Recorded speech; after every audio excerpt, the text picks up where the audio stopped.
Anyway, let's talk about television. That's right, television? You might be asking. Television?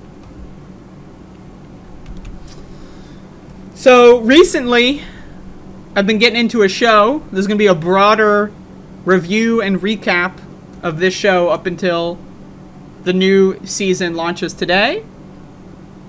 I've been watching Westworld.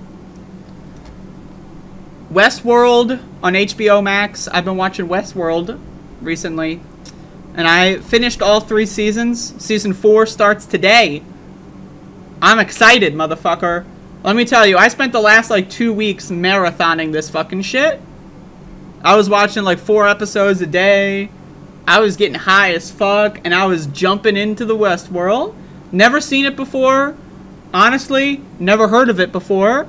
It was recommended to me by someone who I trust their recommendations, needless to say. And I was like, alright, I got HBO Max. Alright, let's check it out. And wow. So, okay, I'm going to talk about seasons 1 through 3 here. And I just want to say, real quick, if you haven't seen the show, if you haven't seen this program, or if you're not all the way caught up on it, I need you to turn this fucking stream off right now. If you haven't seen it, let me just give... I'm going to tell you when the spoilers start. Let me give you, a synopsis, basically. You know, it's got AI, robots. It deals with consciousness and questions of consciousness. It deals with a lot of morally and ethically gray areas and characters. It's got a lot of violence. There's a lot of naked people. Everyone loves naked people. Right? So, if that sounds even remotely interesting, and if you haven't watched all 3 seasons, I want you to turn this fucking shit off. Turn this fucking shit off. Turn it off. I'm not even joking. If I would honestly, it would make me feel like I have done a terrible thing. If you compare, pushing a grandma down the stairs and then her breaking her neck and dying versus spoiling people's first experience of Westworld, I would rather murder someone's grandmother, because to me, I mean, she's basically on her last legs anyway, right? So my opinion is, if you let me spoil this show for you, I would feel really horrible about it. So get the fuck out. But anyway, so I want to talk about season 1. So season 1, again, I didn't really know anything about this show going into it. So I went into this show not knowing anything, thinking, okay, so it's like a VR virtual reality theme park with cowboys, right? And they just do the same thing over and over again, and it's a puzzle solving of finding what the differences are. So anyway, the first season, wow, the first 5 or 6 episodes, before the big twists and stuff, I mean, it's just really good stuff. It's there's a lot of action. One of the things about this show that I love is that it's very heavy on dialogue, but all the dialogue is every line in this show is it's important. If my dog woofs or something and I miss someone's sentence, I would have to rewind it. Because it's a show where you want to pay attention to all the details. Wow, though. So anyway, the first season is great. They've got all these characters. They got the theme park. It's not VR, but it's it's very unclear. Because at first I thought it was VR, but it's and then I thought it was miniatures. Because they've got this big map thing, this hologram map thing of the park. And then you realize, no, it's an actual physical space. It's on an island. And they terraformed an island and actually built all of this stuff in physical space. So that's it. And then also they created robots that are called hosts, right? And they're basically just their role is to play a character, and it's like you're playing a fucking RPG, except in real life, and they're really robots. And the point is, I heard that there's a movie and I'd be interested in watching it. So anyway, the point is you can kill the robots. You can fuck the robots, and there's a lot. They fuck a lot of robots, and the robots fuck each other. I'm not gonna lie. There's some scenes in this show that it feels like I'm watching porn, but it's like porn that's so good that like jerking off to it would feel like you're disrespectful or disrespecting the people involved. Like we're watching porn that's like just so like it's art, you know? It's like I don't want to jerk off to this. That's rude. You know what I mean? But anyway, so the robots fuck each other. The people fuck the robots fuck the people. There's a lot of fucking going on. One of my favorite aspects of the show is how when they're like repairing the robots, the hosts as they are, they're always naked. Like in the office spaces of Westworld, right? Every host is naked. Like that's how you can tell they're a host, is because they just sit there naked. And you know, there's a lot of, you know, a lot of cock and balls in this program. Not enough, in my opinion. Like, almost every character, almost every woman in this show, you see them topless at some point. But, like, it's like only like 20% of the male characters you see cock and balls. So I'm just saying, it's a little... If I were to go back in time and hit up Lisa Joy and Jonathan Nolan, I would say maybe, you know, increase the percentage of cock and balls. Just, you know, just for me, as a treat. But anyway... so, like, the first season has multiple... One thing I love about this show is that the non-linear storytelling, right? The non-linear storytelling is great. So there's, like, multiple kind of storylines, and you think they're all happening around the same time. But, like, the key point of this show, and I'm only talking about season 1 right here. The key point of the show is that, right, all the hosts do the same thing over and over and over again. They're on loop, right? And so there's a lot of stories that, like, some of them are happening, like, 30, 40 years apart. And it's, but, like, when you're watching the show, you don't know, right? So, obviously, you know, one of the big twist endings is the William character, who, like, is just, like, some really, like, scary dude when he's played by Ed Harris. And then I forget the younger actor's name, but, you know, and, like, they're, like, two characters. And then, like, the host, Dolores, is like, oh, William's gonna save me. When, like, the older William's, like, about to kill that bitch. And then, like, he laughs in her face. And then, you know, and then he's like, I am William. This is, like, you know, you're living your life in, like, this weird way. Because the thing about the hosts is their memories are perfect, like, recordings. Right? So it's, like, for them, like, when they get lost in the sauce, when they get lost in the thought, right? It's, like, they're really there. So, like, in the mind of, like, Dolores, the main host, right? It's like, you know, she's experiencing the whole thing all at once. 30, 40 years, you know, something could have happened 40 years ago. It could be happening right now. Etc. So anyway, first season, wow. Like the ending when fucking, you know, the guy gets shot in the head, Ford, the old dude, I forget his, Anthony Hopkins, I think. When he gets shot in the head by Dolores, I was freaking out. I was like, oh! Right, because the first season is about the hosts gaining consciousness and how, like, you know, they design the hosts in a way so that they have memory, right? And then the memory is like, you know, it integrates their experiences into a form of consciousness, right? So then they become conscious, and that's the first season. And when they become conscious, they fucking kill all the humans because they're like, oh shit, these humans have been torturing us. They've been torturing us for like fucking 50 years. So then Dolores is pissed. She's mad as hell. And then you also have the other plotline with Maeve, another host, who becomes conscious in her own way. And then she like gains like powers and insight and is able to like make some other hosts become woke. And then like she creates her own like group or like whatever. But anyway, Dolores, the main host, she fucks some motherfuckers up. And then season 2. So now we're going into season 2. And goddamn, so the last episode of season 1, they show that there's like when they are breaking out of the Westworld park, right? And then they tease that there's like samurais somewhere, and it's like, oh shit, are there other parks? Is it not just one Westworld park? Damn. I was like, no way. And then in season 2, there's like, you know, colonized India park. There's like fucking like a you know, Japan park. And there's like, you know, there's references to other parks as well. Right? And then you see all the, and then like, oh my god, season 2 is so good too. Season 1 and 2 are really, like, they're really good. Season 3 is a little different, also really good. Season 3's got Aaron Paul, by the way, which I was very pleased to see. But Season 2, man, oh, it's so good. So Season 2 also, you know, again, they're trying to do the nonlinear storytelling. Right, so one of the main characters that I forgot to mention, Bernard from the first season, who's like a worker at Westworld. Right, apparently it turns out he was a host the whole time. Whoa, plot twist.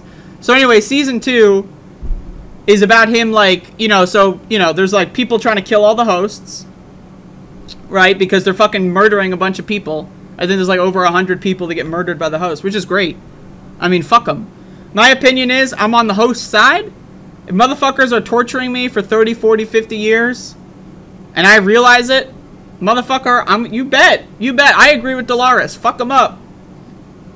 These people are crazy. Fuck them up. So anyway, Season 2 is about, like, Dolores trying to escape Westworld itself, like the whole island situation. So, like, you know, again, there's, like, SWAT teams. There's, like, a bunch of humans trying to, like, basically make sure the hosts don't get off the island. Kind of like a Jurassic Park situation, a little bit. And, like, Dolores' goal is to get the fuck out of there. Right? And then you got, like, you know, Maeve, who's, like, building, like a fucking a gang. She goes to, like, the Japanese version of Westworld, which is, like, apparently a direct copy, but with Japanese characters instead. Which I thought was pretty funny. Right, and so she's trying to, like, build a team to, like, also, she's trying to find her, like, kid, even though, like, her kid doesn't really exist. It's because it's kind of made up. Anyway, Season 2 is very complicated. I don't even know how to talk about it, but it's just really good. Like, by Season 2, I was enthralled. I was, like, every episode, I couldn't stop watching it. I was watching, like, 3 to 4 episodes a day, and then it's like, oh shit, it's like 11:30, I'm tired. Is it worth starting another hour-long episode? Then I'm going to fuck up my sleep schedule, and then I did it anyway. Right, so, damn. I mean, Season 2 is also great. Season 1 and 2 are basically, like, you know, Season 3 is, like, they're out of Westworld, and they're in the real world, and so there's a lot of new stuff introduced in Season 3, but Season 1 and 2 are just really good as well. Like, I'm not saying Season 3 is bad, because I love Season 3 as well, but it's very different, because once you get out of Westworld, like, the whole thing about the whole show is that you see nothing outside of Westworld. Like, there's no camera pan anywhere. The only areas that the entire show takes place in is in Westworld, in the office building, like the corporate office building, which has some really awesome architecture, like the fucking, like, camera facing down of the escalators that, like, have this, like, D shape. Oh my god, that was crazy. And then Season 3, you're out of Westworld, and then it's like you're in this future sci-fi land. Oh, Season 3 is amazing. Anyway, again, I want to remind everyone, Season 4 starts tonight. I'm going to be doing daily, or I guess weekly, episode reviews. So I'm just saying, you know, I'm also doing that with Better Call Saul whenever that comes back on, you know, of course. These are TV shows. I'm part of the culture. I'm part of the zeitgeist now. Anyway,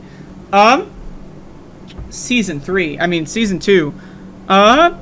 It's just really good. So then they introduced that there's like a VR world that the hosts can enter that are basically just completely separate from the humans, and their consciousnesses go into like this VR world. And it's great. I mean, it's great. I don't know what to tell you, right? So then, like, some of them want to go, but some of them are like, oh, it's like Dolores, the main host, who like is pissed off and wants to kill all the humans, right? She doesn't want that. She wants to be in the real world. She doesn't want to be in that fucking fake world. Because, like, I mean, like, you know, it gets into the simulation theory, right? Like, if we, as in the humans that are watching my show, we could all be in a simulation right now. But we don't know. It's unsure. You know, some people think we are, and they're 100% convinced. They're 99% convinced. I'm agnostic. I'm open to it. I think we might be in a simulation. It's possible. But one of the core phrases of the show, if you can't tell, does it matter? Right, so, but if you do know that you're going into a simulation, and you know that you're in a simulation, you're going to feel a certain way. If you know 100% you're in a simulation, you're not going to be that comfortable, you know? And so that's my thing that I love talking about. Like, whenever I'm doing mushrooms, and sometimes, like, you know, you get really, really fucked up, and then, you know, everything starts to look fake. You know, like, nothing makes sense anymore. I start to think that the world isn't real. You know, I love thinking about that, and I love doing drugs. But anyway, so, like, Dolores is like, I'm not content with going into VR land. Knowing it's VR land, not good enough. She wants to take over the whole human world. And then that's where season 2 ends, and then we get into season 3. I also love the Bernard plotline. I mean, Bernard's a great character, but, like, it's really hard to describe his plotlines because they're just so complicated. It's really hard to describe his character. But he's like, he wiped his own memory in season 2. And so, like, the non-linear storytelling in season 2 was, like, 3 months after Dolores kills Ford, and then also, like, right after Dolores kills Ford. But, like, Bernard scrambled his memories, so you don't know what event takes place where. It's really good. And then, like, Ed Harris's character, William, kills his own daughter on accident, because he's, like, you know, he thinks nothing is real. You know, he's tripping hard. And he kills his own daughter because he's an idiot. That's great. So, anyway, season 3... Wow, I mean, season 3 is amazing. Like, the architecture, all the sci-fi buildings, oh my god, that shit was great. That shit was, season 3, like, just, my favorite part of season 3 was just looking at all the buildings, looking at, like, how all the office buildings were, like, all, like, the way that streets were. Season 3 was amazing. So in season 3, like, again, we see the outside of the world. Season 1 and 2 are 100% confined to the Westworld island. You don't know anything about anything outside of it until, like, you know, right up at the very end. Then it shows her, like, arriving, you know. But then season 3, the whole thing takes place out of Westworld. There's a little bit going back to Westworld parts, a little bit. But, like, 80-90% of it is taking place outside of Westworld. Then we got Aaron Paul, who's a human. Love Aaron Paul. Didn't even know he was in the show. I was surprised. I saw him in the credits on season 3, episode 1, and I was like, whoa. So anyway, it turns out the human world, not so good. Not so good. We got some new characters introduced, right? Some evil characters. Like the villain, so-called, but is he really a villain? Is Sirach. Some guy who basically invented an AI because he knows that humans want to kill themselves.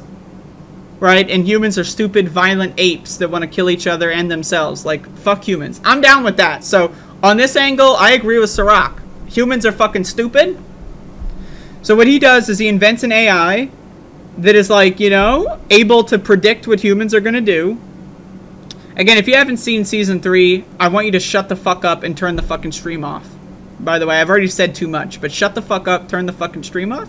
But anyway, and so he invents an AI that can predict human behavior, right? And he predicts what humans are going to be violent in the future, whatever.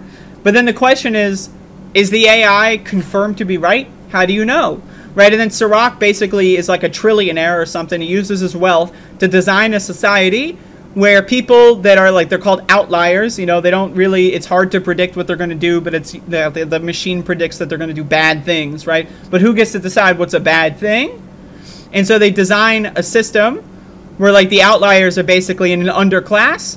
And what they do is they fuck with their memories, because then they have this bullshit, like, called, like, augmented reality or something. Anyway, so they fuck with their memories. Aaron Paul is someone who's an outlier. He got his memories fucked up. Like, throughout the whole show, he's, like, I'm telling you right now, if you haven't seen season 3, shut the fuck up, turn the fucking stream off, or else I'm gonna have to go shove a grandma down the stairs, like I said earlier, and I don't want to do it. But that would be preferable to spoiling season 3. Anyway, so he thinks he's, like, a war vet, and, like, his best friend died in the war or something. Yeah, it's very Minority Report. You know, and, like, the preemptive crime kind of thing. But anyway, it turns out that he killed his friend as part of, like, some, like, Uber app. There's, like, an app for crime. It's like Uber, like, you turn your fucking phone on. Oh, I want to go rob a bank. All right. And then you click the thing, and you, like, so that's, like, but it's, like, tied to, like, all the missions that the app gives you, or, like, killing other outliers or something, right? So, like, it's a way for outliers to basically all kill each other in some underclass kind of bullshit. But anyway, so Dolores recruits Aaron Paul to join the forces. The thing I love about season 3, and I'm going to spoil it here, like, real bad, is that, like, the whole season you're under the impression that, like, Dolores wants to kill all humans. But then by the end of the season, like, Dolores changes her mind, right? She's like, oh, I don't want to kill all the humans. I want to give the humans the freedom to choose whether or not they want to kill themselves. That's not bad. I mean, like, again, the thing I love about this show is the morality of it. Like, every character is both bad and good. There's no, like, hero. Every character is an anti-hero. And, like, that's it. Like, every character is an anti-hero. There are really no villains. Right? Every character is an anti-hero, and it's just great. So anyway, Maeve is being, like, kidnapped and controlled by this Serac character. Right? And then so Maeve and Dolores fight each other. It's great stuff. I mean, like, damn, this show, every episode, watching this show. Again, I watched this whole thing in, like, 2 weeks. And it's, like, every episode, I was just, like, I was thinking, like, okay, I'm predicting the twists. I know it's going to be a puzzle. I'm paying attention, and they still fucked with my brain every time. Right? It's just, it's, wow, what a show. Season 3, again, Season 3 is really complicated. There's a lot more things to it. But basically, Dolores kills the AI that, like, predicts the outlier bullshit and, like, frees the human society. But the AI predicts that the humans are all going to there's going to be, a human extinction level event, like nuclear apocalypse or whatever, within 25 years. But it's like, you know, would you rather have the choice for everyone to kill each other, or just, like, you're basically a robot and you're a slave and you have no free will? Right, and then the big scenes at the end of Season 3, right, is that, like, they leak out that the AI has been predicting everyone's life and that they're all on tram lines. And then there's, like, a big revolution, and there's, like, riot scenes that I loved. I loved the riot scenes where there's, like, cops beating the shit out of people. Now, in my opinion, cops were probably a little bit unrealistic. They were not beating the shit out of enough people. My only criticism of the riot scenes are that the cops were a little bit too easy on the people. But anyway, so, like, Aaron Paul is, like, his character is, like, he's trying to lead a revolution of, like, destroying the AI so that humans can have free will back, right? And it's just great. I love the scenes where there's, like, burning police cars and everything's on fire, and and there's riot cops everywhere getting their shit kicked in, and, like, it was just really fun to watch. I mean, like, damn, what a show. Like, what a show. I don't know, I'll probably watch the show again at some point. But what a show, man. Holy fuck. I didn't know this show existed, like, 2 weeks ago, 3 weeks ago. And now I'm hooked. And again, tomorrow I'm going to be reviewing Season 4, Episode 1 on my show. So, just throwing that out there. If you're interested, keep up with me. But again, what a program. I mean, I can't explain how impressed I was, like, marathoning this show.